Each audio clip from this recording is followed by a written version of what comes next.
अस्सलामुअलैकुम जी, welcome back जी। आया नु उम्मीद है आप सब खैरियत से होंगे, खुश होंगे।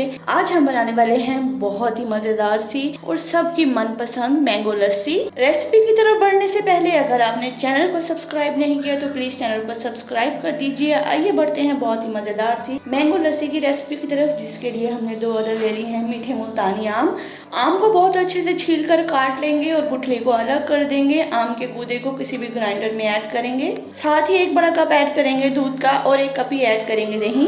क्योंकि हम मैंगो लस्सी बना रहे हैं तो दूध बिल्कुल ऑप्शनल है, आप चाहें तो दूध स्किप भी कर सकते हैं। 3 टेबलस्पून भरकर शुगर ऐड करेंगे। मैंगो लस्सी को बहुत अच्छे से ग्राइंडर में ग्राइंड कर लेंगे। जैसे कि आप देख सकते हैं बहुत ही मजेदार सी मैंगो लस्सी बनकर है बिल्कुल तैयार। ग्लासेस में सर्व करेंगे। बारीक कटे हुए मैंगो क्यूब से गार्निश करेंगे।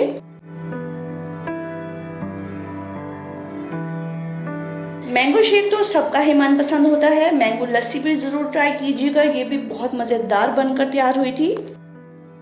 होप सो आपको ये रेसिपी बहुत पसंद आई होगी। चैनल को सब्सक्राइब कर दीजिएगा। मिलते हैं हमारी नेक्स्ट वीडियो में, तब तक के लिए अपना बहुत सारा ख्याल रखिए, दुआओं में याद रखिएगा। अल्लाह हाफिज, फी अमानिल्लाह, रब राखा।